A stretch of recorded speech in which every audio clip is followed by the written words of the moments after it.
मुझे इस शख्स पर ताज्जुब होता है जो रोज़ देखता है कि इसकी सांसें और उम्र कम हो रही है, लेकिन वो मौत के लिए तैयारी नहीं करता।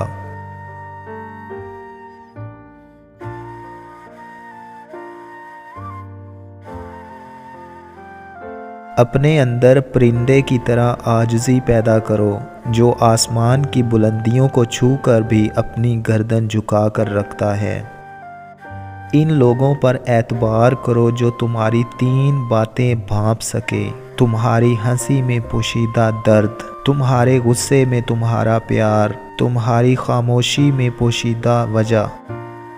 किसी का ऐब तलाश करने वाले की मिसाल इस मक्खी जैसी है जो सारा खूबसूरत जिस्म छोड़कर सिर्फ ज़ख्म पर बैठती है। गीबत करना कमज़ोर आदमी की आखिरी कोशिश होती है। जो अपनी ज़रूरतें बढ़ा लेता है, इसे अक्सर महरूमी का गम रहता है। गुरूर और गफलत का मज़ा शराब से भी ज़्यादा होता है। जो इसके नशे में मुब्तला हो जाता है वो जल्दी होश में नहीं आता। दोस्तों, अगर आपको हमारी ये वीडियो अच्छी लगी है तो वीडियो को लाइक कर दें और हमारे चैनल को भी सब्सक्राइब कर दें।